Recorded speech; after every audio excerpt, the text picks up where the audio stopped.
Yesterday, we started conversations on the resignation of Nigeria's Minister of Innovation, Science and Technology.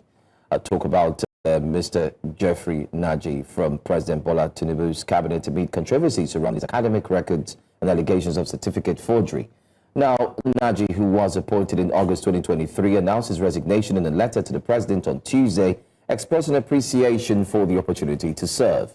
Confirming the development, a statement on Tuesday, a special advisor to the President on Information and Strategy, Mr. Bayo Onanuga, said President Bola Tinubu accepted the resignation of Geoffrey Uche Nnaji, the Minister of Innovation, Science and Technology, following some allegations against him. President Tinubu appointed Nnaji again, if you recall, early in August 2023. Now, this isn't just about one man. It's actually about the integrity of our institutions, the credibility of our vetting processes, and the accountability of those who serve. Joining us this morning for today's conversation is a legal practitioner, Liborous Oshoma. Good morning. Thank you very much for joining us. Yeah, good. So maybe we'll start first of all by saying, I don't know, I'm sure you saw the response of the presidency saying that they accepted his resignation. Let's get your thoughts to the acceptance of his resignation. That letter by Bayo Onanuga further diminish and destroys the perception of the presidency by just accepting and wishing him well in future endeavors. Forgery is a criminal offense punishable under section 462 of the Penal Code and section 362 to 364 of the, 462 of the Criminal Code and 362 to 364 of the Penal Code. Under the Criminal Code, punishment for forgery is 3 years, and then, but when it has to do with results, an examination slip, it carries a maximum of 4 years. But in the Penal Code, it's 14 years in the North. So, for a minister of innovation and technology to have been involved in innovative forgery, and then the presidency just says, we wish you well, go and sin no more. And then, coupled with the fact that before now, the president's even academic credentials had been a question in the public domain. So what that further does is that, what do you expect? After all, the president also has questions hanging over his own academic credentials, so he can't go further than that. And so that's why I said it further diminishes and destroys, that public perception. One would have expected that immediately, so that we don't say, oh, look, Nigeria has Minister for Innovative Forgery and Technology, because that's what it has become. So what the presidency should have done is to accept this resignation, but because of the gravamen of this allegation, we have informed the Inspector General of Police to take up investigation and submit a report within 2 weeks. And if found culpable, the law should take a course. But of course, not this government, not any government in Nigeria, because a lot of them are also involved in this. At the count of your hands, you can name how many, big politically exposed people have been involved, allegedly involved in forgery. All they say is, go and say no more. Once the news broke, the first thing will be to deny, address a press conference, and then the next day, we are told they have resigned. And then they go home and we don't hear of it again until the next happens. So Nigerians are not surprised, but for me, the saddest thing, because I listened to his media aides grandstanding, I listened to his press release, asking the University of Nigeria and Nsukka to restore the dignity of man. And so the only way the minister can restore his dignity, because he has children, and what will they be calling them, children or a forger? The only way he can restore his dignity is to subject himself, since he's still holding on to the fact that he did not forge, is to subject himself to a police investigation. Once that is done and they give him a clean bill, then his dignity would have been restored. But in the absence of that, don't be shocked very soon. If you parade certificate, they will ask you, hope you know it's not Nnaji. Because that is where it has gotten to. You know, now his name will be synonymous with forgery. And the ministry will be synonymous with forgery. That's how bad it is. And that's because it is easy. Now, unlike the days of just NTA and state television, now you have social media. So everybody now is a journalist. Everybody that has a phone is a producer. So you can't tell people what to say. Despite Section 24 of the Cybercrime Act, you can't tell people what to do as long as there are evidence credible to this allegation. And if you look at the evidence by Premium Times, it's overwhelming. You know, the letters. And so kudos should be given to the university for having those records, because typically it's only when they go abroad that their bubbles are busted like this. But here now, we have a university that confronted him, even though somebody had been settled before to write a letter. Oh, yes, he graduated from here. Yes. That is why he's asking for transcript. The university is not saying you did not attend the school. Certainly, you will have a transcript. They're saying that he got admitted in 1981. They're saying that you did not meet the requirement for graduation. You failed biology. And that, in fact, throughout your student days, you were trapped. You know what that means? So the documents are here now. So imagine if that man were telling his children, in my days in school, I was one of the best. In fact, the first or second position, no, they passed me. And then now, your children are seeing your academic record that, in fact, the school had to write to you that you should withdraw. And then, if you look at the trajectory, and we all know, some of us, our parents attended sandwich programs now. So we know when school closed. We know when they do sandwich program. We know when they do receipt. We also were in school at this time. In 1985, I can tell you the director, because then they were not addressed as director general. The director of NYC was living in Ikeja cantonment. Everybody knows. If you ask any barrack boy, they will tell you. The man was living in Ikeja cantonment. He was director. And in 1985, NYC certificate didn't have a preface, alphabetical preface. It was just the numbers. Go check. Attorney General also served in 1985, so his certificate is out there. Also, in the university, we know that in the university then, they were not to strike. University resumes in September, and then by October, you have Jabito Rush. They call it October Rush, where the senior boys are looking for Jambite girls. And then school, then, you know, you have 2 sessions, 2 semesters. Last semester will be May, June. And then by June, you write, graduates will write their final exam. And if you fail, by August, September, October, by June, July, August, sandwich program will be a long holiday, sandwich program will be in place. And then you come back to school to write receipts in around August, September, depending on the school. And if you fail that receipt, the other supplementary batch for NYC is usually around December because of those people that had receipts.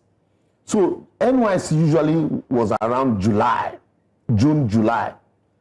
There was no way the man could have gone for NYC in April because it was just one NYC. Supplementary was in December to accommodate those who wrote receipts. So from the document, the man wrote to the school that he wants to receipt his course, biology. And after the receipt, they replied that you failed the course. And the only opportunity you have now is 1986 to receipt it in June 1986. So if you are receipting in June 1986, for the benefit of our listeners and viewers, it is only university that writes to NYC students, graduates for call-up. NYC don't just call up people. So how come you are insisting that you graduated in July 1986, but that you went to NYC in April 1980, July 1985, and you went to NYC, that's April 1985. It's certainly you have explanation. So let me tell you. Okay, we'll pick up from that explanation. We need to go on a very quick break. And when we come back from the break, we're still breaking down the details regarding former Minister Uche Nnaji. We'll be back in a moment.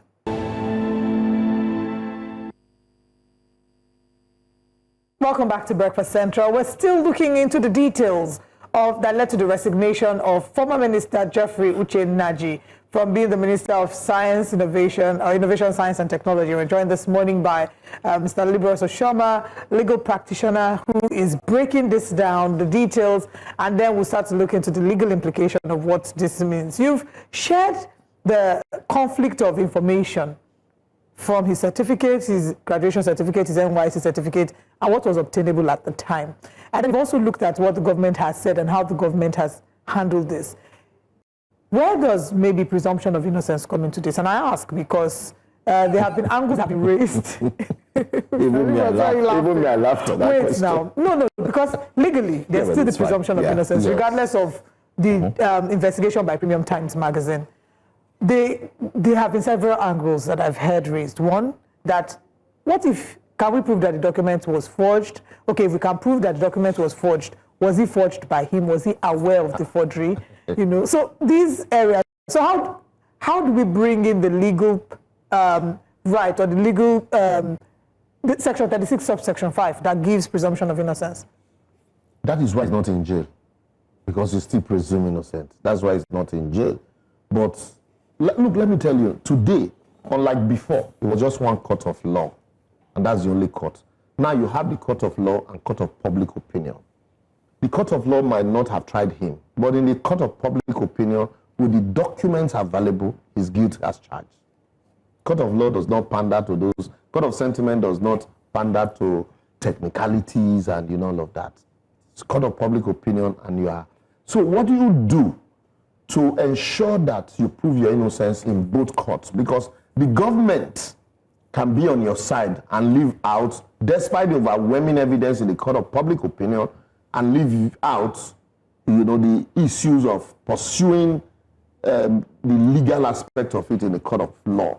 And so that is why you say he's presumed innocent. Yes, he's presumed. You can't take that away from him, but that is why he's not in jail. That is why he's still walking free. That is why Bayo Onanuga can say he's wishing him well in his future endeavors. But even the question you raise, what if he was not the one that forged this document? A document might not have been forged by you, but the moment you use that document to your benefit, for your benefit, the presumption in law is that you forged it or you procured it to be used for your benefit. The presumption is that you were the forger of that document. So in this case, our Minister for Forgery, Innovation and Technology needs to clear his name. I don't think that defense will avail him to say that he was not the one that forged it. He presented this document as his document, knowing fully well that he did not graduate from the university. So he forged it. And then secondly, somebody had cleared him from the DSS earlier on, because he's holding on to those clearance and the initial letter, even though that letter has been rebutted by the university. Those two people, the former person that wrote that initial letter, also need to be investigated. And then those the people that cleared him in DSS, until the DSS investigate and punish those people. Now, even if you pass through DSS vetting, people are going to say, forget it, didn't Nnaji pass the vetting? And you know why it is very critical.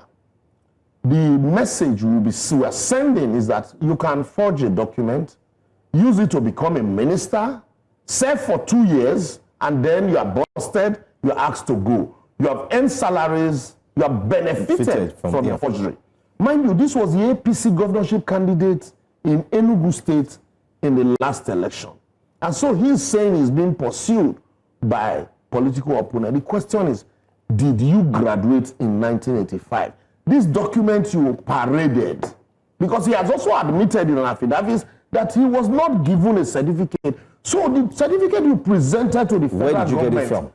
Where did you get it from? If you were not given, where did you get it from? Who gave it to you? Why are you parading them, knowing fully well that you were not given a certificate? So all of these questions need to be answered. They have all been answered. Anyway, they have all been answered. But because the APC as a government, if you look at you know, a lot of them, those in public domain, those in political office, a lot of them have one question of forgery, you know, the other hanging over their head and their credentials. Starting from, you know, days of Salisu Buhari, recently you had Kemi Adeosun, even the governor of Delta State also still has his own hanging, even though technicalities the Supreme Court, you know, so many. And if with all of this, why do you think they will even want to light the match, including the president? So why do you think they want to light the match?